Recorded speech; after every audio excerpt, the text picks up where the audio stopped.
Hi ಎಲ್ರಿಗೂ ನಮಸ್ಕಾರ. ಇವತ್ತಿನ ಈ ವಿಡಿಯೋದಲ್ಲಿ ನಾವು ಫೌಂಡೇಶನ್ನ ಬಳಸದೆ ಹೇಗೆ ತುಂಬ ನ್ಯಾಚುರಲ್ ಆಗಿ ಹಾಗೆ ಲೈಟಾಗಿ ಮೇಕಪ್ ಮಾಡ್ಕೊಬೋದು ಅಂತ ತೋರಿಸ್ತೀನಿ. ಈ ಬ್ಯೂಟಿಫುಲ್ ಮೇಕಪ್ನ ಅಚೀವ್ ಮಾಡೋದಕ್ಕೆ ಒಂದಷ್ಟು ಟಿಪ್ಸ್ ಆ್ಯಂಡ್ ಟ್ರಿಕ್ಸ್ ಕೂಡ ನಾನು ಶೇರ್ ಮಾಡಿದ್ದೀನಿ. ಮಿಸ್ ಮಾಡದೆ ವಿಡಿಯೋನ ಪೂರ್ತಿ ನೋಡಿ. ನಾನು ನಿಮ್ಮ Preethi. Welcome to loves makeup Kannada. So ಈ ಮೇಕಪ್ನ ಶುರು ಮಾಡೋಕ್ಕಿಂತ ಮುಂಚೆ ನಾನು ನನ್ನ ಸ್ಕಿನ್ ಕೇರ್ನ ಮಾಡ್ಕೊಂಡಿದ್ದೀನಿ. ನನ್ನ ಫೇಸನ್ನು ನೀಟಾಗಿ ಕ್ಲೆನ್ಸ್ ಮಾಡಿಕೊಂಡು ಟೋನಿಂಗ್ ಮಾಡಿಕೊಂಡು ಹಾಗೆ ಮಾಯ್ಶ್ಚರೈಸರ್ನ ಅಪ್ಲೈ ಮಾಡ್ಕೊಂಡಿದ್ದೀನಿ. ಇಲ್ಲಿ ನಾನು ಮೆಬೆಲಿನ್ ಅವರ ಇನ್ಸ್ಟೆಂಟ್ ಏಜ್ ರಿವೈಂಡ್ ಕನ್ಸೀಲರ್ನ ಯೂಸ್ ಮಾಡ್ತಾ ಇದ್ದೀನಿ ನನ್ನ ಡಾರ್ಕ್ ಮಾರ್ಕ್ಸ್ನ ಕನ್ಸೀಲ್ ಮಾಡೋದಕ್ಕೆ. Concealer shade caramel. ಇದನ್ನು ನೀಟಾಗಿ ಈ ರೀತಿ ಅಪ್ಲೈ ಮಾಡಿಕೊಂಡು ನನ್ನ ಅಂಡರ್ ಐಸ್ ಹಾಗೆ ನನ್ನ ಹಣೆ, ನನ್ನ ಬಾಯಿಯ ಸುತ್ತ ಲೈಟ್ ಆಗಿರೋ ಪಿಗ್ಮೆಂಟೇಷನ್ನ ನಾನು ಕನ್ಸೀಲ್ ಮಾಡ್ಕೋತೀನಿ. ಇದನ್ನು ನಾನು ನನ್ನ ಡ್ಯಾಮ್ ಬ್ಯೂಟಿ ಬ್ಲೆಂಡರಿಂದ ನೀಟಾಗಿ ಬ್ಲೆಂಡ್ ಮಾಡ್ಕೋತೀನಿ. ಇದರಿಂದ ನಮ್ಮ ಫೇಸ್ ಮೇಲಿರೋ ಪಿಗ್ಮೆಂಟೇಷನ್ನು ಆದಷ್ಟು ರೆಡ್ಯೂಸ್ ಆಗುತ್ತೆ. ನನ್ನ ಕಣ್ಣಿನ ಮೇಲೂ ಕೂಡ ನಾನು ಇದನ್ನು ಅಪ್ಲೈ ಮಾಡಿ ನೀಟಾಗಿ ಬ್ಲೆಂಡ್ ಮಾಡ್ಕೋತೀನಿ. ಇವತ್ತು ನನ್ನ ಫೇಸ್ ಮೇಲೆ ಅತಿಯಾಗಿ ಪಿಗ್ಮೆಂಟೇಷನ್ ಕಾಣಿಸ್ದೇ ಇರೋ ಕಾರಣ ನಾನು ಜಸ್ಟ್ ಕನ್ಸೀಲಿಂಗ್ನೇ ಮಾಡ್ಕೊತಾ ಇದ್ದೀನಿ. ನೆಕ್ಸ್ಟ್ ನಾನಿಲ್ಲಿ ಮೆಬೆಲಿನ್ ಫಿಟ್ ಮಿ ಅವರ ಕನ್ಸೀಲರ್ನ ಯೂಸ್ ಮಾಡ್ತಾ ಇದ್ದೀನಿ ಇನ್ ದ ಶೇಡ್ 40. ಇದು ಬಂದು ನನ್ನ ಎಕ್ಸಾಕ್ಟ್ ಸ್ಕಿನ್ ಶೇಡೇ ಆಗಿರುತ್ತೆ. ನಾನು ಇವತ್ತು ಯಾವುದೇ ರೀತಿ ಫೌಂಡೇಶನ್ನ ಬಳಸದೆ ಬರೀ ಕನ್ಸೀಲರಲ್ಲೇ ನನ್ನ ಮೇಕಪ್ಪನ್ನು ಮಾಡ್ಕೊತಾ ಇದ್ದೀನಿ. ಇದು ನಿಮಗೆ ಒಂದು ಕ್ವಿಕ್ ಆ್ಯಂಡ್ ಈಸಿಯಾಗಿ ಕೂಡ ಇರುತ್ತೆ. ಈ ರೀತಿ ಆಲ್ ಓವರ್ ದ ಫೇಸ್ ನಾನು ಅಪ್ಲೈ ಮಾಡಿಕೊಂಡು ನೀಟಾಗಿ ಬ್ಲೆಂಡ್ ಮಾಡ್ಕೊತೀನಿ. ಇದು ಬಂದು ಒಂದು ಲೈಟ್ ಕವರೇಜ್ನ ಕೊಡುತ್ತೆ. ಸೊ ನಿಮಗೆ ಬೇಕಿದ್ದಲ್ಲಿ ಇನ್ನೊಂದು ಲೇಯರ್ನ ಈ ರೀತಿ ಬಿಲ್ಡಪ್ ಮಾಡ್ಕೊಬೋದು. ಈ ರೀತಿ ನೀಟಾಗಿ ಅಪ್ಲೈ ಮಾಡಿಕೊಂಡು ನಾನು ಬ್ಲೆಂಡರಲ್ಲಿ ಬ್ಲೆಂಡ್ ಮಾಡ್ಕೊತೀನಿ. ನೆಕ್ಸ್ಟ್ ನಾನಿಲ್ಲಿ ನನ್ನ ಫೇಸ್ನ ಕಾಂಟೂರ್ ಮಾಡೋದಕ್ಕೆ ಒಂದು ಮಾರ್ಸ್ನ ಲಿಪ್ಸ್ಟಿಕ್ನ ಯೂಸ್ ಮಾಡ್ತಾ ಇದ್ದೀನಿ. ಇದು ಬಂದು ಒಂದು ಬ್ರೌನ್ ಕಲರ್ ಶೇಡಲ್ಲಿ ಇರುತ್ತೆ. ನೀವು ನಿಮ್ಮ ಹತ್ರ ಇರೋ ಯಾವುದೇ ಒಂದು ಬ್ರೌನ್ ಲಿಪ್ಸ್ಟಿಕ್ನ ನೀವು ಯೂಸ್ ಮಾಡ್ಬೋದು. ಈ ಲಿಪ್ಸ್ಟಿಕ್ನ ಶೇಡ್ ಬಂದು ಬೆರಿ ಬ್ರೇವ್.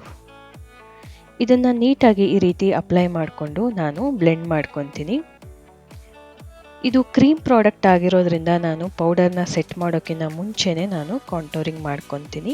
ನಂತರ ನಾನು ಪೌಡರಿಂದ ನನ್ನ ಕ್ರೀಮ್ ಪ್ರಾಡಕ್ಟ್ಸ್ ಎಲ್ಲವನ್ನು ಸೆಟ್ ಮಾಡ್ಕೊತೀನಿ.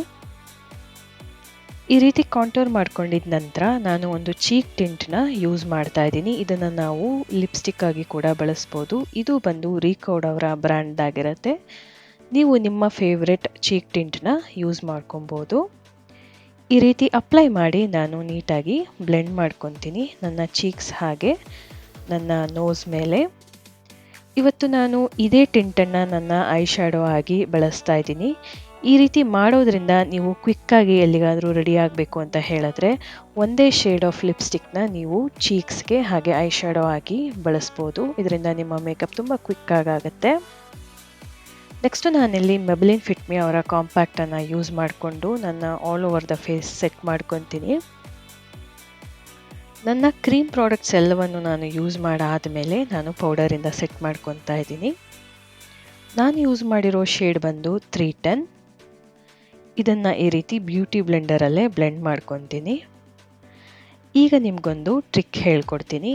ಏನಂತ ಹೇಳಿದ್ರೆ ನಿಮ್ಮ ಹತ್ರ ಆಲ್ಮೋಸ್ಟ್ ಖಾಲಿ ಆಗ್ತಿರೋ ಅಂಥ ಒಂದು ಮಸ್ಕರಾನ ತಗೊಳ್ಳಿ. ಅದು ವಾಟರ್ ಪ್ರೂಫ್ ಆಗಿರಬಾರ್ದು. ಅದನ್ನು ಈ ರೀತಿ ಎಕ್ಸ್ಟ್ರಾ ಎಲ್ಲನೂ ಬಾಟಲ್ಗೆ ನಾವು ರಬ್ ಮಾಡಿಬಿಟ್ಟು ಈ ರೀತಿ ಐಬ್ರೋಗೆ ನಾವು ಯೂಸ್ ಮಾಡ್ಬೋದು. ಇದರಿಂದ ಒಂದು ಅಡ್ವಾಂಟೇಜ್ ಏನಂತ ಹೇಳಿದ್ರೆ ನಮ್ಮ ಐಬ್ರೋ ಬಂದು ನೀಟಾಗಿ ಅದೇ ಪ್ಲೇಸಲ್ಲಿ ಸೆಟ್ ಆಗಿರುತ್ತೆ. ಇದರಲ್ಲಿ ಮೇನ್ ಟಿಪ್ ಏನಂತ ಹೇಳಿದ್ರೆ ನಾವು ಎಕ್ಸ್ಟ್ರಾ ಎಲ್ಲವನ್ನು ಬಾಟಲ್ಗೆ ರಬ್ ಮಾಡಿ ಜಸ್ಟ್ ಒಂದು ಖಾಲಿ ವಾಂಡಲ್ಲಿ ನಾವು ಇದನ್ನು ರಬ್ ಮಾಡ್ಕೊಬೇಕಾಗತ್ತೆ ನಮ್ಮ ಐಬ್ರೋ ಮೇಲೆ. ಆಲ್ಮೋಸ್ಟ್ ನಮ್ಮ ಮಸ್ಕರಾ ಬ್ರಷಲ್ಲಿ ಯಾವುದೇ ರೀತಿ ಪ್ರಾಡಕ್ಟ್ ಇರಬಾರ್ದು. ಅದರಿಂದ ನಾವು ಈ ರೀತಿ ಡ್ರಾ ಮಾಡ್ಕೋಬೇಕಾಗತ್ತೆ. ನೆಕ್ಸ್ಟ್ ನಾನಿಲ್ಲಿ ಮಾರ್ಸ್ ಅವರ ಮಸ್ಕರಾನ ಯೂಸ್ ಮಾಡ್ತಾ ಇದ್ದೀನಿ ನನ್ನ ಲ್ಯಾಶಸ್ಗೆ. ಇವತ್ತು ನಾನು ಯಾವುದೇ ರೀತಿ ಒಂದು ಬೋಲ್ಡ್ ಅಥವಾ ಹೆವಿ ಮೇಕಪ್ ಮಾಡ್ಕೊಳ್ದೇ ಇರೋ ಕಾರಣ ಇವತ್ತು ಐಲೈನರ್ ಹಾಗೆ ಕಾಜಲ್ನ ನಾನು ಸ್ಕಿಪ್ ಮಾಡಿದ್ದೀನಿ. ಜಸ್ಟ್ ನನ್ನ ಮಸ್ಕರ ಮಾತ್ರ ನಾನು ಹಚ್ತಾ ಇದ್ದೀನಿ. ನೀವು ಬೇಕಿದ್ರೆ ಆ್ಯಡ್ ಮಾಡ್ಕೊಬೋದು. ನೆಕ್ಸ್ಟ್ ನಾನಿಲ್ಲಿ ನನ್ನ ಬ್ಲಷನ್ನು ಯೂಸ್ ಮಾಡ್ತಾ ಇದ್ದೀನಿ. ಇದು ಬಂದು ಆಪ್ಷನಲ್. ನಾವು ಆಲ್ರೆಡಿ ಚೀಕ್ ಟಿಂಟ್ನ ಯೂಸ್ ಮಾಡಿರೋದ್ರಿಂದ ಇದು ನೀಡಿಲ್ಲ. ಬಟ್ ನಿಮಗೆ ಒಂದು ಎಕ್ಸ್ಟ್ರಾ ಎಫೆಕ್ಟ್ ಬೇಕಂತ ಹೇಳಿದ್ರೆ ನೀವು ಯಾವುದಾದ್ರೂ ಬ್ಲಷ್ನ ಯೂಸ್ ಮಾಡ್ಕೋಬೋದು. ನಂತರ ನಾನಿಲ್ಲಿ ಸ್ವಿಸ್ ಬ್ಯೂಟಿ ಅವರ ಒಂದು ಲಿಪ್ ಲೈನರ್ನ ಯೂಸ್ ಮಾಡಿಕೊಂಡು ನನ್ನ ಲಿಪ್ಸ್ನ ಲೈನ್ ಮಾಡ್ಕೊತಾ ಇದ್ದೀನಿ. ನೆಕ್ಸ್ಟ್ ನಾನು ಯೂಸ್ ಮಾಡಿದಂತಹ ಅದೇ ಚೀಕ್ ಟಿಂಟನ್ನು ನನ್ನ ಲಿಪ್ಸ್ಟಿಕ್ ಆಗಿ ಕೂಡ ನಾನು ಯೂಸ್ ಮಾಡ್ತಾ ಇದ್ದೀನಿ. ಸೊ ಇದು ನನ್ನ ಫೈನಲ್ ಲುಕ್. ನೀವೇ ನೋಡಿದ ಹಾಗೆ ನಾನು ಇಲ್ಲಿ ಯಾವುದೇ ರೀತಿ ಫೌಂಡೇಶನ್ನ ಯೂಸ್ ಮಾಡಿದೆ, ಹಾಗೆ ಕನ್ಸೀಲರಿಂದನೇ ಹೇಗೆ ನಮ್ಮ ಮೇಕಪ್ಪನ್ನು ಕಂಪ್ಲೀಟ್ ಮಾಡ್ಕೊಬೋದು ಅಂತ ತೋರಿಸಿದ್ದೀನಿ. ಕನ್ಸೀಲಿಂಗ್ ಹಾಗೆ ಫೌಂಡೇಶನ್ ರೀತಿ ಬಳಸೋದಕ್ಕೆ ನಿಮಗೆ 2 ಕನ್ಸೀಲರ್ ಇದ್ದರೆ ಈ ಮೇಕಪ್ನ ನೀವು ಅಚೀವ್ ಮಾಡ್ಬೋದು. ಈ ಮೇಕಪ್ ತುಂಬ ನ್ಯಾಚುರಲ್ ಆಗಿ ಹಾಗೆ ಲೈಟಾಗಿ ಇರೋ ಕಾರಣ ಇದನ್ನು ಯಾವುದೇ ಏಜ್ ಗ್ರೂಪ್ ಅವರು ವೇರ್ ಮಾಡ್ಬೋದು. ತುಂಬ ಹೆವಿ ಅಥವಾ ಬೋಲ್ಡಾಗಿ ಮೇಕಪ್ ಬೇಡ ಅಂತ ಹೇಳೋರು ಈ ಮೇಕಪ್ನ ಧಾರಾಳವಾಗಿ ಪಾರ್ಟೀಸ್ಗೆ ಅಥವಾ ಯಾವುದೇ ಈವೆಂಟ್ಸ್ಗೆ ವೇರ್ ಮಾಡ್ಬೋದು. ಈ ಮೇಕಪ್ಪಲ್ಲಿ ನಾವು ಫೌಂಡೇಶನ್ ಹಾಗೆ ಪ್ರೈಮರ್ ಏನು ಯೂಸ್ ಮಾಡದೇ ಇರೋ ಕಾರಣ ನೀವು ತುಂಬ ಬೇಗ ಈ ಮೇಕಪ್ನ ಅಚೀವ್ ಮಾಡ್ಬೋದು.